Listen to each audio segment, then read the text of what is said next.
கிறிஸ்துவுக்குள் பிரியமானவர்களே, உங்கள் அனைவருக்கும் என் அன்பார்ந்த வணக்கம். கிறிஸ்துவின் நாமத்தினாலே அவரை வேளையிலே தொழுது கொள்ள, அவருடைய பாதப்படியிலே அமர்ந்து அவர் நம்முடைய ஜெபத்தை கேட்பார் என்ற விசுவாசத்தோடு இந்த நாளை நாம் துவங்குவோம். கர்த்தர் நமக்கு கொடுக்கப்பட்டுள்ள வார்த்தை என்ன என்று பார்த்தோமானால், தானியேல் 3:17 வசனத்திலே, நாங்கள் ஆராதிக்கிற எங்கள் தேவன் எங்களை தப்புவிக்க வல்லவராயிருக்கிறார் என்று சொல்லப்பட்டுள்ளது. வேதத்திலே சாத்ராக், மேஷாக், ஆபேத்நேகோ என்பவர்கள் 3 பேர் வாழ்ந்து வந்தார்கள். இதோ அந்த நாட்டிலே ராஜா நிறுத்தின சிலையை எல்லோரும் வணங்க வேண்டும். அப்படி வணங்காதவர்கள் தண்டனைக்கு உட்பட்டவர்களாக காணப்படுவார்கள் என்று அறிக்கை வெளிப்படுத்தினார்கள். இந்த 3 பேரும் ராஜாவுக்கு முன்பாக நிற்கும் பொழுது, ராஜாவே, நீ நிறுத்தின சிலையை நாங்கள் வணங்க மாட்டோம். நீர் நிறுத்தின சிலைக்கு நாங்கள் துதி செலுத்த மாட்டோம். எங்கள் தேவனாகிய கர்த்தருக்கே நாங்கள் துதி கன மகிமை செலுத்துவோம் என்று சவால் விட்டு ராஜாவுக்கு முன்பாக பேசுகிறார்கள். ஒரு அதிகாரிக்கு முன்பாக நாம் பேசுகிறோம் என்றால் அது மிகவும் ஆச்சரியத்துக்குரிய காரியம், பயபக்திக்குரிய காரியமாக மனிதர்களுக்கு முன்பாக காணப்படும். ஆனால் தேவனை நம்பியிருக்கிற பிள்ளைகள், தேவனோடு நடக்கிற பிள்ளைகள் எந்த இடத்தில் இருந்தாலும் மனிதனை காட்டிலும் தேவனுக்கு மாத்திரமே பயந்து வாழ்கிறவர்களாக காணப்படுவார்கள். ராஜாவுக்கு முன்பாக நிற்கிற இவர்கள் 3 பேரும் ராஜாவாகிய நேபுகாத்நேச்சரே என்று அவர் பெயரை சொல்லி கூப்பிடுகிறார்கள். ராஜாவாகிய உமக்கு என்ன தெரிய வேண்டியது என்றால், நீர் நிறுத்தின இந்த சிலையை நாங்கள் வணங்க மாட்டோம். அப்படி வணங்காமல் நாங்கள் போனாலும் கூட எங்களை வழிநடத்துகிற, நாங்கள் ஆராதிக்கிற என் தேவன் எங்களை தப்பிவிக்க வல்லவராயிருக்கிறார். அப்படி தப்பிவிக்க விட்டாலும் கூட நாங்கள் இந்த சிலையை வணங்க மாட்டோம்.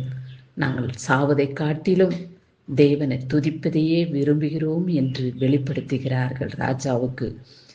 அப்படியாக இப்படி சொல்லுவதை ராஜா கேட்ட பொழுது சூளையை 7 மடங்கு அதிகமாக்கி இவர்களை சூளையில தூக்கி எறிந்து போடுகிறார்கள். அப்படி போடும் பொழுது கர்த்தராகிய இயேசு கிறிஸ்து அவர்களோடு கூட உலாவுகிறார். 4வது மனிதனாக காணப்படுகிறது. இந்த மனிதன் யார் என்று ராஜா பார்த்து மிகவும் அவன் அதிர்ந்து போகிறான். 3 பேர் அல்லவா சூளையில போட்டும் 4 பேர் உலாவிக் கொண்டு இருக்கிறார்களே என்று அங்கு இருக்கும் அரச சபையில் இருக்கிறவர்களை விசாரிக்கின்றான். அவர்களும் சொல்லுகிறார்கள், ஆமா, 3 பேரை தான் சூளையில போட்டும், 4வது எப்படி என்று அவர்களும் ஆச்சரியப்படுகிறார்கள். அவர்களுக்கு ஒரு சேதமும் வராதபடி, அவர்களுடைய முடி கூட கருகி போகாதபடி, வஸ்திரத்திலே உடுத்தியிருந்த துணி கூட அக்னி மனம் வராதபடி, கால்களில் இருக்கிற பாதராட்சியும் கூட கர்த்தர் மகிமையோடு வல்லமையோடு பாதுகாக்கிறார். இப்படிப்பட்ட மகத்துவம் உள்ள தேவனை நாம் ஆராதிக்கும் போது எந்த காரியத்தை குறித்தும் நாம் பயப்படக்கூடாது.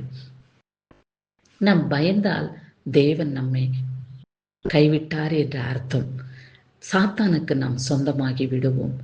அப்படி நாம் சாத்தானுக்கு சொந்தமாகாதபடி பரிசுத்த ஆவியின் நாமத்தினாலே நான் என் தேவனுக்கு முன்பாக நிற்கிறேன்.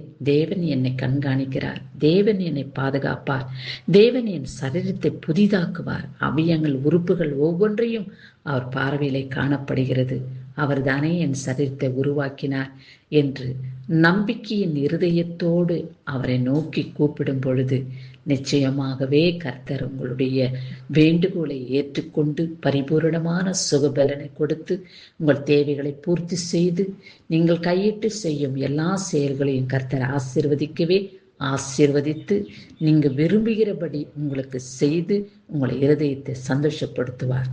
அவரை நம்பியிருக்கிற பிள்ளைகளை அவர் ஒருபொழுதும் கைவிட மாட்டார். சரித்திரத்திலே எங்கேயும் கர்த்தரை இயேசு கிறிஸ்துவை நம்பியிருக்கிறவர்கள் கைவிடப்பட்டார்கள் என்று எழுதினதும் இல்லை, கேள்விப்பட்டதும் இல்லை. கர்த்தர் மகிமையாய் உங்களை பாதுகாத்து ரட்சிப்பார். இந்நாளிலே பிறந்த நாளையும் திருமண நாளையும் காண்கின்றவர்களை கர்த்தர் ஆசீர்வதிக்கவே ஆசீர்வதித்து காத்து கொள்வாராக. கிறிஸ்துவுக்குள் வாழும் பொழுது உங்களுடைய ஜீவியும் புது சிருஷ்டியாக நீங்கள் உருவாக்கப்படுவீர்கள். அவருடைய மகிமுள்ள கரங்களினாலே உங்களை ஏந்தி அவர் பரிசுத்தப்படுத்தி உங்களை பாதுகாத்துக் கொள்கிறார்.